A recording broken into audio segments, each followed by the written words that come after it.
Released from jail and now on the run. He killed somebody. He should have been in jail until his sentencing. Tonight, a tale of 2 serious crimes and the lenient judge who let the suspects walk free. Over $500,000 sunk into a sophisticated scam.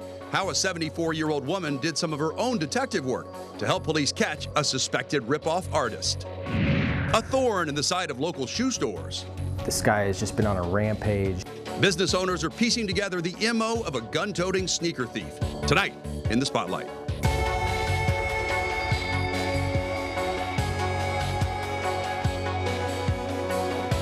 The Spotlight brought to you by Beacon Plumbing. 2 dangerous suspects, an accused rapist and an accused killer, are on the run tonight. Each wanted on felony arrest warrants after failing to show up in court. And one King County judge, Johanna Bender, is responsible for setting them free.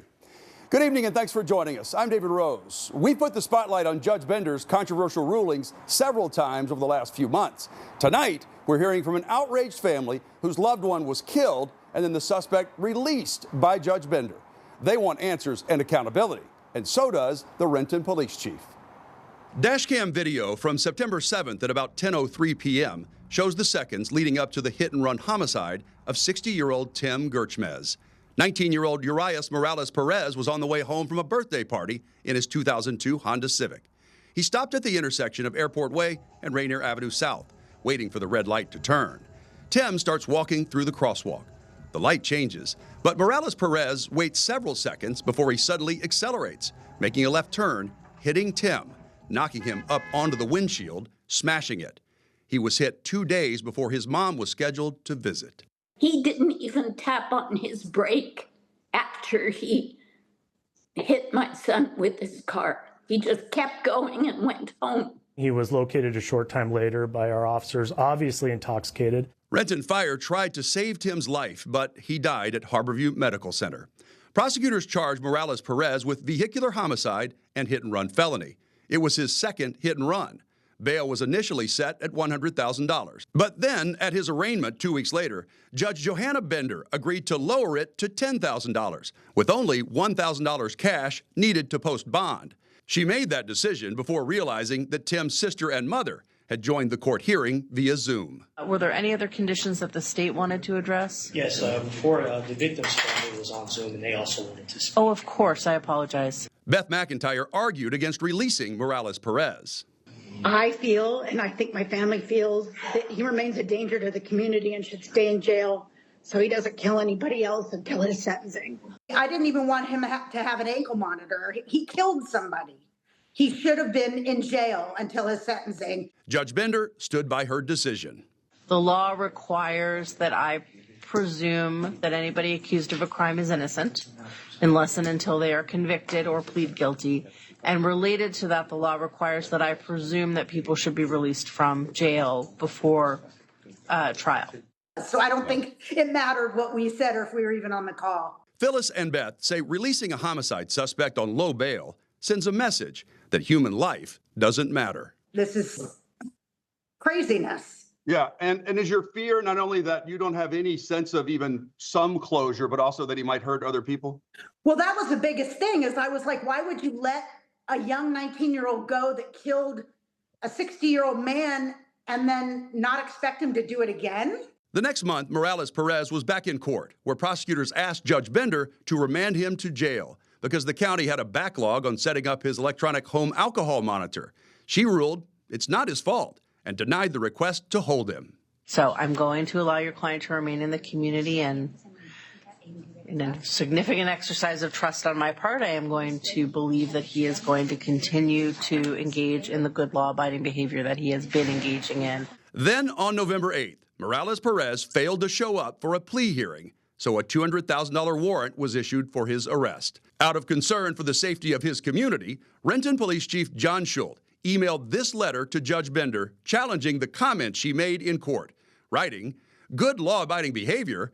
Let's not forget he killed a member of our community while operating a motor vehicle impaired," and asking for clarification on her decision.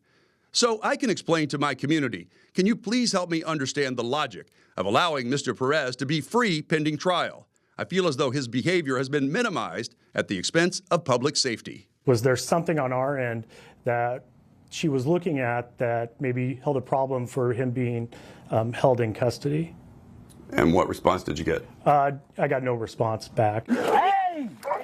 This wasn't the first time Renton police have arrested a dangerous suspect, only to see Judge Bender set them free. Oh, hell no. Hey, where's Littleton? Oh, my God, bro. You got his blind. Jamari Wilson was finally caught by the Violent Crime Unit after a year on the run. He cut off his GPS tracker after Judge Bender released him from jail on electronic home monitoring. He's back in jail now on $350,000 bail, charged with new gun crimes. And then there's Jose Lopez. Renton police arrested him for rape second degree. Judge Bender gave him electronic home monitoring. He disabled it and hasn't been seen since.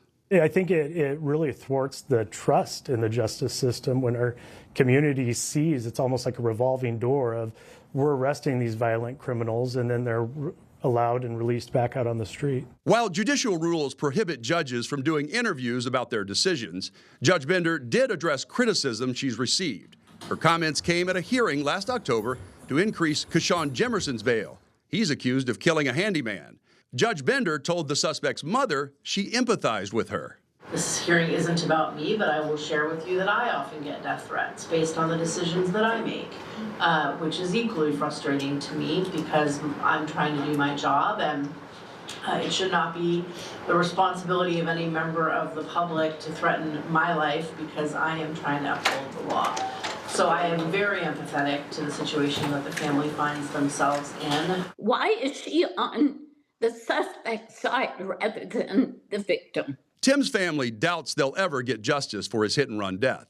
Renton police say they believe Morales Perez has fled to Mexico. Phyllis says when Judge Bender released him for 10 days with no ankle bracelet, it gave him time to plan his escape. I think she should be removed from the bench. I'm sure she's done a lot more harm than good. That's a challenge in Washington state. Judge Bender was appointed by Governor Inslee in 2015 and later elected to the bench. Superior Court judges are not subject to voter recall like other elected officials. Families like Tim's can file a complaint with the Judicial Conduct Commission. They can recommend that a judge be suspended, but the state Supreme Court makes the final ruling. In his letter to Judge Bender, Chief Schultz writes, "I understand that it's your discretion to set bail for those suspects that are seen in your court. I also know that several considerations should be made in that determination, such as severity of the charges, risk to the public, and prior criminal history." They should look at the safety to the community when making these decisions. I think what we're seeing is a lot of empathy shown towards the suspects, and without that same lens looking at how it affects either the victims of the crime, the families of the victims, or the community at large. Well, as of this month, Judge Bender is no longer presiding over cases in Superior Court as part of their normal rotation. She's now one of the judges in juvenile court. No problems there, right? Lord help us. We'll continue to track her rulings and keep you posted. But detectives with the Pierce County Sheriff's Office are trying to figure out who's responsible for murdering this man, Datron Franco. Back in November, Franco and two other people were shot in South Hill. Franco died from his injuries. The shooting happened near 152nd Street East and 58th Avenue East. 2 minutes later, another person was shot just down the road. Detectives say there was a house party taking place a few blocks away from where Franco was killed. Investigators are hoping to receive surveillance video from the area in the early morning hours of November 3rd. You can submit a tip and upload video to Crime Stoppers using the P3 Tips app. Federal Way police need your help to identify this bank robbery suspect. Now, I know the photo's a little blurry, but look closely at him and see if you recognize him. He entered the Qualstar Credit Union on January 17th. He pulled out a gun and he demanded money from a teller while threatening the other employees. He was able to get away with an undisclosed amount of money. If you recognize this suspect, contact Federal Way Police. This next story is a warning to everyone, but especially to our elders. A 74-year-old woman fell victim to a life-changing scam. She was ripped off for almost $625,000. It's money she and her husband saved for medical bills, retirement, and assisted living. As the Spotlight's Lauren Donovan reports, it took extensive detective work to track down the suspect, and police say he didn't pull this off by himself. $624,771. That's what this man, Zichao Wang, is accused of stealing from a Washington woman who fell victim to a sophisticated scam. Yes, I do. Using an interpreter, he appeared in Snohomish County Court and pleaded not guilty to theft and impersonating a U.S. Treasury officer. According to court documents, it all started with a simple pop-up alert on the 74-year-old woman's computer, claiming to be from Charles Schwab. It instructed her to call a phone number. She was told someone made 3 withdrawals from her account, and the only way to protect her money, well, that would be to install a program on her computer. Once she did, detectives say that allowed the person on the other end of the phone to control her computer. Over a period of several weeks, she was contacted by multiple bogus cybersecurity team employees and told to sell off her stocks and IRA contributions. She was also told to buy $624,000 in gold bars to hand over to a U.S. Treasury agent. These are photos of the 8 bars she purchased. She then met with who she thought was an agent at the Linwood Costco parking lot who promised to protect those gold bars. The victim then snapped these photos of the suspect and the car he was driving. Documents say he pulled up and gave her a fake code, supposedly identifying himself as the Treasury agent, then asked her, "Where's the bag?" When she told him it was in her back seat, he retrieved it while armed with a gun and left. Detectives used those photos and discovered the car was rented, and the suspect gave them his real name. They also used the mole on his lip and the freckle at the tip of his nose to identify him. Cell phone records show Wong drove 18 hours back to Los Angeles the day after meeting the victim at Costco. An arrest warrant was secured, he was taken to jail, and extradited back here to Washington. For The Spotlight, I'm Lauren Donovan. Wong is a Chinese national. He is in this country illegally. He's charged with first-degree theft and criminal impersonation. His bail was set at $250,000. Now, if you get a pop-up alert on your computer, do not click on it. Call your bank and broker directly. And please share this information with your parents and grandparents. An arrest has been made in this shooting that was caught on camera in Seattle's Greenwood neighborhood. Back in December, a man driving a silver Jeep opened fire on the driver of a Maserati. On Monday, a Seattle police SWAT team arrested the suspect, Robert Isabel, in Lower Queen Anne. It wasn't so easy to get him to surrender. When police forced their way into an apartment off First Avenue North, they say he climbed out a bedroom window onto a 6-story ledge. SWAT officers climbed the roof and convinced Isabel to turn himself in. Here's what detectives found inside that apartment: 2 guns, several calibers of ammunition, firearm magazines, drugs, and other evidence. Isabel is a convicted felon. He's not allowed to have any guns. He was booked into the King County Jail for felony assault, drive-by shooting, and 2 counts of unlawful possession of a firearm. He's being held on $500,000 bail. A high-profile kidnapping case unsolved for more than a quarter century. It's now been 26 years since Tika Lewis was abducted from a bowling alley in Tacoma. On January 23, 1999, Tika was just 2 years old, and that night she was at the New Frontier bowling alley. According to her mom, family members took turns keeping an eye on her when she suddenly vanished. In 2022, a forensic artist created an age-progressed image showing what Tika may look like now. We spoke with her dad recently, and he tells us he feels in his heart that Tika is alive. I don't have a, let's go check over there type of feeling, but it feels like she's just right by me, she's right here, I remember when she was a baby, I would hold her and change her pamper and get her different outfits, But she was a mama's girl, she was always under her mom, And we've spoken to Tika's mom many times over the years. She says she will never give up hope. I want these tips to roll in, and I want them to be able to solve my daughter's case. There's people out there that was at that bowling alley that hasn't came forward, and they need to come forward. So if you have any information on the whereabouts of Tika Lewis or who took her, please contact Crime Stoppers using the P3 Tips app or call the Tacoma Police Department directly. A mother of 3 murdered and left on the side of a road in Thurston County. For almost 2 decades, the family of Karen Bodine has been desperate to know who killed her and why. The Spotlight's Shira Matsuzawa spoke with one of Karen's daughters about the emotional toll of this murder and the renewed effort to solve it. 18 years without hearing her mom, Karen Bodine's laugh. 18 years without having her mom around. For 36-year-old Carly Bodine, 18 years is half her life. Now, 18 years with my mom, 18 years without my mom.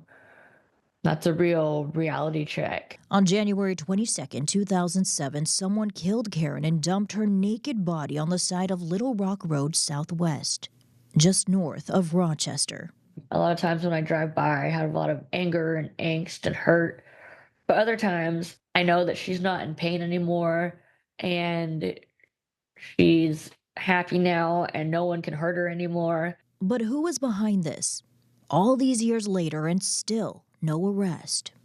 To know that it's been 18 years later and there's still the killer or killers out there, it's really hard.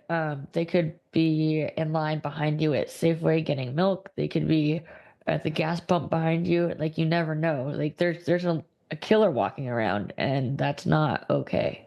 She's hopeful that will soon change. Earlier this month, the Thurston County Sheriff's Office posted this cold case bulletin on Facebook, asking for any information on the unsolved murder of Karen. Her case, now just one of the many cases the Thurston County Sheriff's new cold case unit is committed to solving.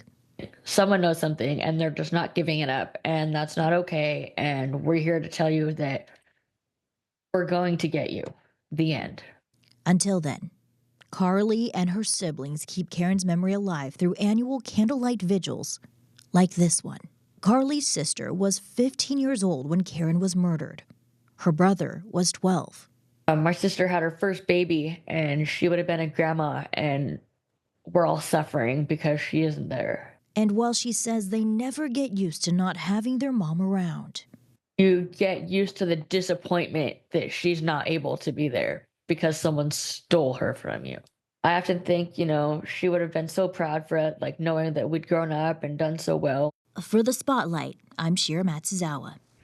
Anger and tears in a Kent courtroom as a prison sentence is handed down in a road rage shooting. Brian Dukes addressed the man who left him paralyzed by shooting him in the head on I-5. The man who pulled the trigger is Francisco Guzman. He was sentenced to 10 years in prison. Spotlight's Dave Detling spoke with Dukes, who feels that sentence was too light. I'm just continuing to do physical therapy at home and then at Pushing Boundaries in Redmond. Brian Dukes is permanently paralyzed. The 38-year-old's injuries are the result of a road rage incident on I-5 almost 2 years ago. He was on his way to work in Seattle when he was involved in a dispute with another driver. Investigators say Francisco Castro Guzman pulled out a gun and shot Dukes in the head. 1 inch at a time, 1 day at a time, just try to get back. Ryan and his wife Angelica were in court to learn Castro Guzman's fate after he accepted a guilty plea. I will never forgive you. You took more than my husband's mobility, but my children's childhood. Sentenced to 10 years, it's a prison term Angelica and Brian say isn't enough. I was disappointed in the justice system again. Even though it didn't go the way we felt, I feel very thankful he's still here, and just that it's kind of done in a way. 21-year-old Castro Guzman had an extensive criminal record before shooting Brian. As for the Dukes, they are still learning to live with Brian's disability. It isn't easy, but they're paving a path forward. My family and friends have been there. They've all been in my corner since it's happened. He's my hero. For the Spotlight, I'm Dave Detling. So in court, Castro Guzman was wearing sunglasses. That's because he was shot a month after shooting Brian Dukes. And that shooting left him blind. Tonight, Linwood police are searching for a thief who stole thousands of dollars worth of sneakers from a store in the Alderwood Mall. And the suspect used a gun to shoot his way inside. Surveillance video shows the man firing a bullet into Sneak City, then kicking through the shattered glass. The Spotlight's A.J. Janavel spoke with the owners of several local businesses who believe this gunman is a repeat offender. The whole time he's in the store, you can see the handgun in his hand as he's running around the store. So I'm glad nobody was hurt, because who knows what would have happened if somebody was here during the time, In less than a minute and a half, an armed thief gets away with a small fortune in sneakers. One of them was a $9,000 shoe. The other one was a $6,000 shoe, and then a $1,000 shoe that night. So almost $20,000 just in 3 pairs. Not only is Anastasia Lemley, co-owner of Sneak City at Alderwood Mall, out the cost of the shoes, but she's also paying for the massive amount of damage left behind during the break-in. She tells me looking back at the video, it's obvious to her this guy knew exactly what he was doing. We kind of connected all the dots of this looks like it could be the exact same person. This guy has just been on a rampage. Word of the thief traveled fast through the sneaker community, and other business owners like Gus Holbein recognized the crook. Same guy, 100%. Holbein said the thief broke into his store too, but didn't wear a mask. And because of that, the small business owner tells me he recognized the sneaker stealer as a customer because of these glasses. It's his whole tactic, you know, he gets friendly with you, gets the trust, and then comes in and just tries to rob you. Lemley says they've seen this guy shopping in their store too. Even if our merchandise doesn't get returned to us, we just want this guy to be locked away or whatever happens with him for him to stop hurting other small businesses, because there's probably 8 at least in the Seattle area that he's hit, and maybe even more that we don't know about. For the Spotlight, I'm AJ Janavel. Linwood police are investigating the Alderwood Mall case. If you know his name, submit an anonymous tip to Crime Stoppers. That's going to do it for us tonight on The Spotlight. Until next time, I'm David Rose. Please stay safe.